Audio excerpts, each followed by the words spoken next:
YouTubers, welcome back to AZ2 Ozarks. Today I want to share with you one of my very popular recipes for tomato basil sourdough that I sell at the farmer's market. I just may put myself out of business with this one, but the idea of this video is to make this delicious tomato basil sourdough accessible to even the most beginner sourdough baker. I want all of you to be able to do this. So if you're at the pro level, you may not find much value in this video, but if you're just getting started out and you really want to try something a little bit different to elevate your sourdough, this is the video for you.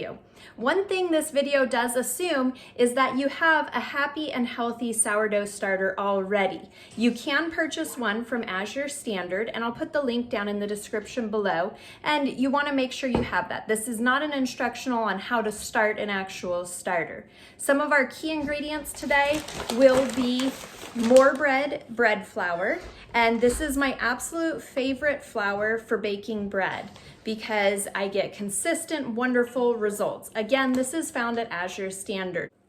We will also be using tomatoes, which are diced canned tomatoes. If you are in tomato season and have a ton of tomatoes growing on your tomato plants, certainly use diced fresh tomatoes. But right now we're a little bit early in the season and I don't have any yet, so I'm going to be using these canned variety. You can also use tomatoes that you've canned yourself.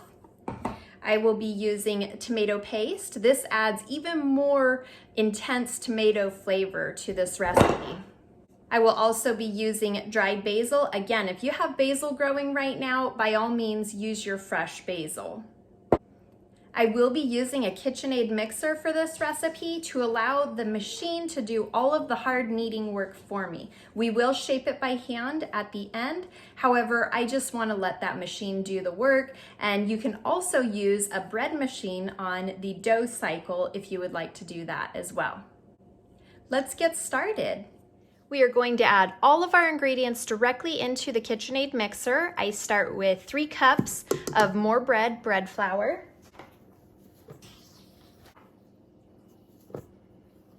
Next, 1 teaspoon of salt, 2 teaspoons basil,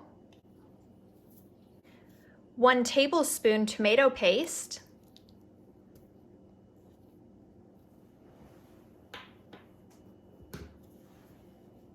1/2 cup sourdough starter that hasn't been fed since yesterday. Using a liquid measuring cup, fill up to 1/2 cup with diced tomatoes, whether they're fresh or canned, and then fill up to the 1 cup mark with water, equaling a 1/2 cup of water. Using the dough hook, we will mix it until a nice dough has come together and formed, and that'll be about 5 minutes. Then we will allow it to rest.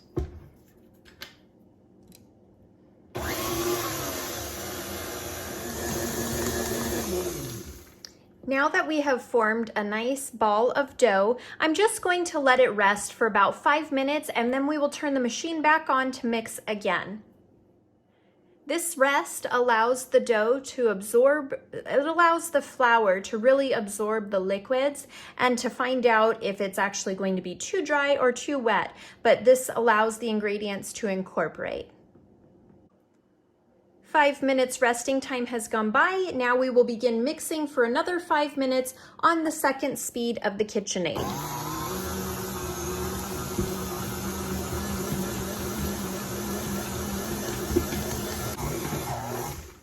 All right, we have mixed up. Now we will remove the dough from the paddle attachment. And at this point, if you feel like your dough is too sticky, you can add a little bit of flour and keep mixing. So this is sticky, but you don't want it coming off on your hands completely stuck to you. If it's too dry, where it's not feeling sticky at all and it's a real firm dough, you don't want that either. So I think this is just about right here. I'll remove my paddle attachment. And now we cover it with plastic and allow it to rest for 1 hour before we do the first shaping. We will do 2 shapings and then we will allow it to rise overnight. After an hour has passed, we will do our first shaping of the dough. So I like to use a dough scraper to scrape it out of the dough or out of the bowl onto the counter.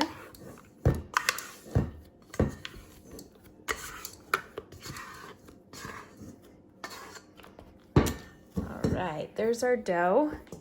And now what you're going to do is want to form a ball. If you want to have a loaf shape, you can form that shape, but this one we're going to do a ball in order to have that real nice traditional boule shape. So I start by pulling aside, stretching it out and folding it in. And it works better if you do it more quickly so it doesn't stick to you. I pull opposite sides, and then I just start pulling everywhere where it's uneven to make it look closer and closer to a ball. And I'm kind of pressing it into the center here, and you may even pinch it a little bit to make it stick. You'll start to feel that it doesn't stretch as easily because you're building tension all around. So I'm pulling smaller and smaller pieces, and now I roughly have a ball.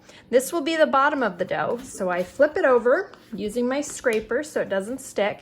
And now using my hands, I use this motion of tucking under with the heels of my hands to press under and form this ball. And this just helps build nice tension all the way around. You can certainly place this in another bowl, but in order to save dishes, I'm just going to put it right back into the bowl from the KitchenAid. I do like to take a squirt bottle with just pure water in it and give a spritz. This helps to keep it from forming any sort of a crust on it. And now I'm going to put it face down into the bowl. And then we'll give another spritz and recover for 1 more hour. Now, as far as timing goes, I like to start this around 4 or 5 in the evening, and then I like to bake the following morning. That gives us a nice long overnight ferment. So that's kind of how the timing of this works. If you get up really early in the morning and want to make it late at night, that works too. Now that our dough has been resting for an hour since the first shaping, we will do our second and final shaping. Now we need somewhere to put it. And I know that most people don't have Banneton baskets, which are the fancy sourdough baskets that leave a really pretty swirl around them. But almost everybody has a colander. So I will show you with a colander. You just take a colander and a tea towel, just a cotton towel, and I like to place it right in there and then flour it, dust it with flour so that the dough won't stick to it.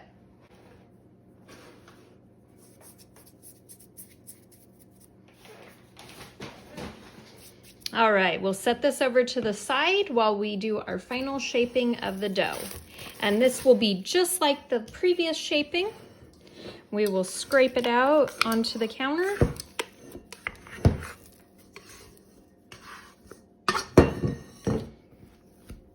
All right, same thing. I'm just going to stretch and pull, folding over into our circle. And you just kind of give it a little pinch in the middle there to make sure it sticks to itself. And you will feel the tension increasing, so there's some reluctance for it to pull. You don't want to tear the dough. So I take smaller pieces, and now we have approximately a round here. Turn it over so this is the top, and you can see a nice little tomato peeking out there. And using the heels of your hands, tucking it under and spinning it in a circle till you feel you have a nice firm round.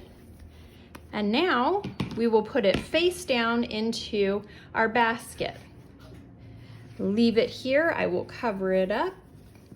And now I will allow it to rise overnight, and then I will check back in the morning when we preheat the oven to 440 degrees Fahrenheit and begin baking.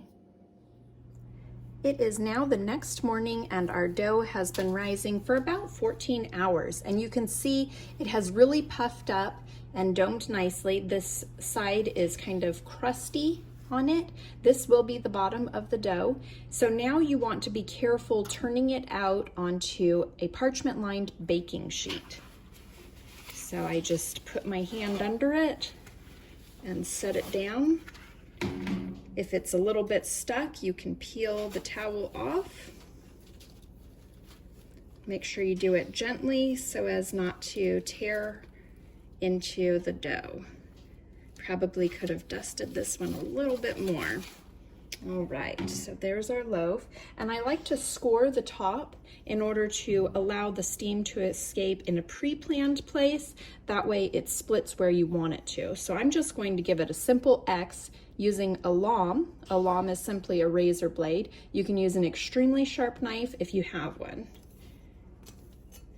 There we go, and we are going to put it right into a preheated 440-degree Fahrenheit oven.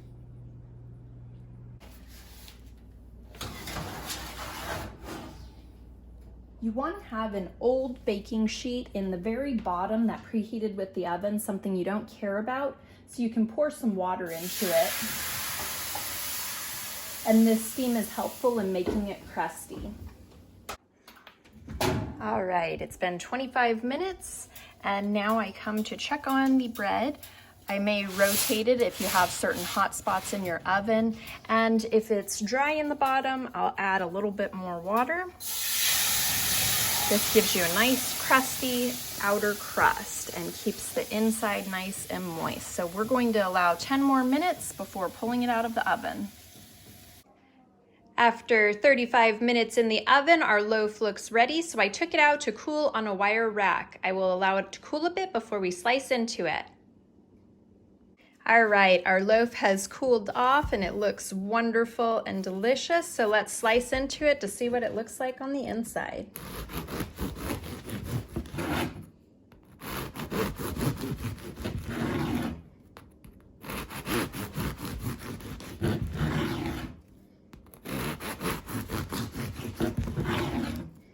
All right, here's the inside of our tomato basil loaf, some nice aeration. I can feel it's nice and moist in there with a crisp exterior.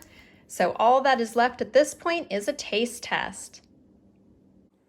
Today I have Miss Lila here with me, and she was actually one of my former ballet students back in Arizona. That's how I got to know her family and we became friends, and after we moved out here to Missouri, they thought they might like to try it as well. So now they're practically our neighbors out here. And the reason I baked this tomato basil loaf today was because Miss Lila had requested it. So I have her here as my taste tester today. So here you go, Lila.